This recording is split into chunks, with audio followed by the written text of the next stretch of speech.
There is a moment that every architecture student draws incorrectly, and they draw it incorrectly for the same reason.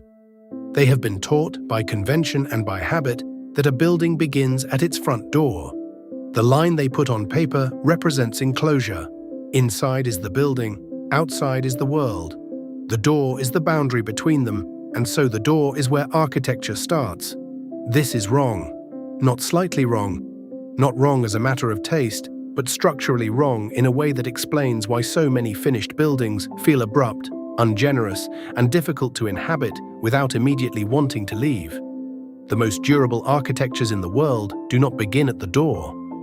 They begin somewhere before it, in a zone that is neither fully inside nor fully outside, a space that performs the work of transition before transition has quite happened.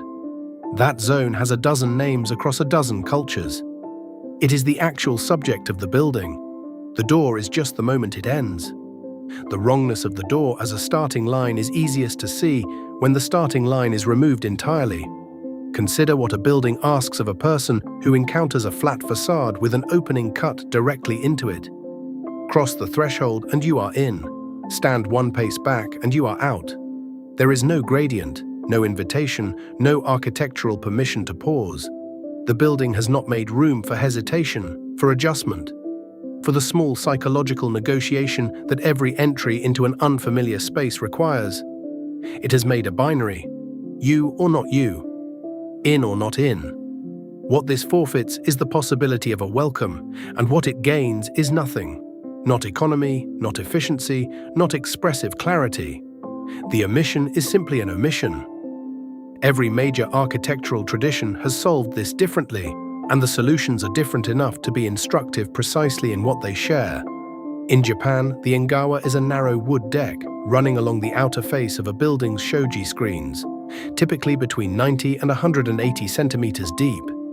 It is covered by the building's overhanging eave and floored in polished timber, so it reads as an extension of the interior. But it is open to the weather on its garden side, unenclosed, exposed to light and season in a way no interior room is. A person standing on the engawa is in the building and outside it simultaneously, sheltered but not enclosed, oriented toward the garden but framed by the architecture that extends toward it. The shoji, when slid open, makes the engawa continuous with the room behind it. When closed, the engawa becomes the transition between inside and outside, rather than either. The whole mechanism is calibrated with a precision that the front door, taken alone, cannot achieve. It slows entry, gives the threshold duration, makes the passage from garden to room a gradual accommodation rather than a sudden crossing.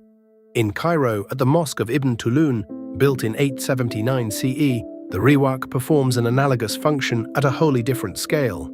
The San, the central courtyard around which the mosque is organized, is wrapped on three sides by a deep arcade of pointed arches. This is the riwaq, and its depth means that no one moving from the surrounding city into the courtyard arrives directly. The arcade intercepts them first.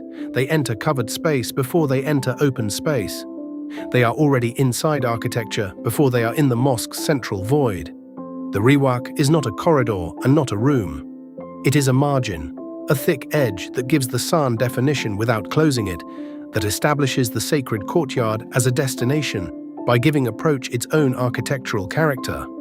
What Ibn Tulun understood, and what every mosque that adopted the riwaq type understood after it, is that the place of worship gains its weight partly from the preparation architecture provides before arrival. The Greek pronaos and the Roman vestibulum are the twin ancestors of everything the modern lobby attempts, and usually fails to be.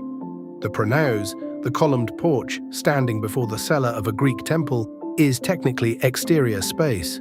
It is unenclosed, open on three sides, exposed to sky. But it is structured by columns, raised on the stylobate, elevated above the surrounding precinct in a way that marks it as architecturally claimed. You are not inside the temple. You are also no longer simply outside it.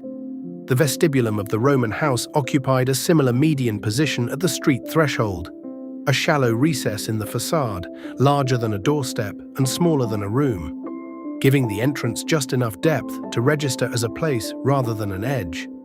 Both types understood that the work of arrival cannot be completed in a single step, and that the building's first obligation to the approaching person is to receive them before requiring them to commit. Aldo van Eyck formalized this intuition in 1962 in an essay that named it with a precision that architecture had not previously found.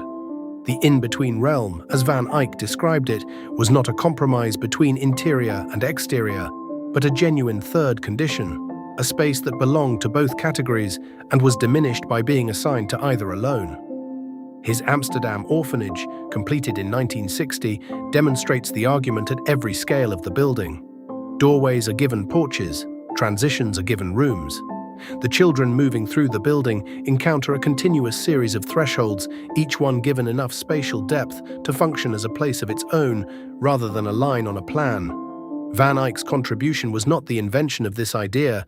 Karnak and Ibn Tulun and the Engawa had preceded him by centuries, but its translation into a theoretical claim. The in-between is not incidental to the building. It is where the building makes its essential argument. The American front porch made the same argument without the theory, and its disappearance between 1945 and 1970 is one of the more instructive collapses in recent architectural history. The porch was not, in its heyday, primarily a place for sitting. It was primarily a threshold, a roofed, floored, socially activated zone between the private interior of the house and the public street. It gave domestic life a semi-public face. It mediated encounters between residents and neighbors, between the family and the passing world, in a space that committed neither side to entry or withdrawal.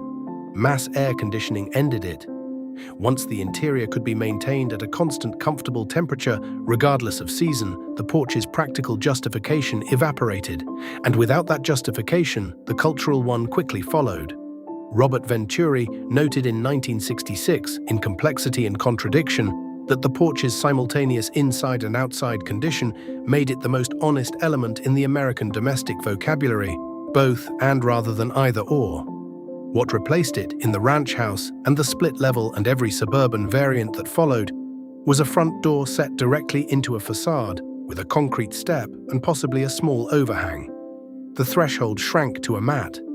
The building began at its door, and the neighborhood accordingly became less navigable, less social, less willing to receive a person standing at its edge, unsure of whether to enter. The studio lesson in all of this is precise enough to apply directly. When you draw your entry sequence, draw it twice. Draw it as a plan and draw it as a duration. Ask how long the threshold takes, not in meters, but in experience, in the number of distinct spatial conditions a person passes through before they are committed to being inside. If the answer is 1, the answer is probably wrong. The zone before the door is not the preamble to the project. In the architectures that have lasted, it is the project's opening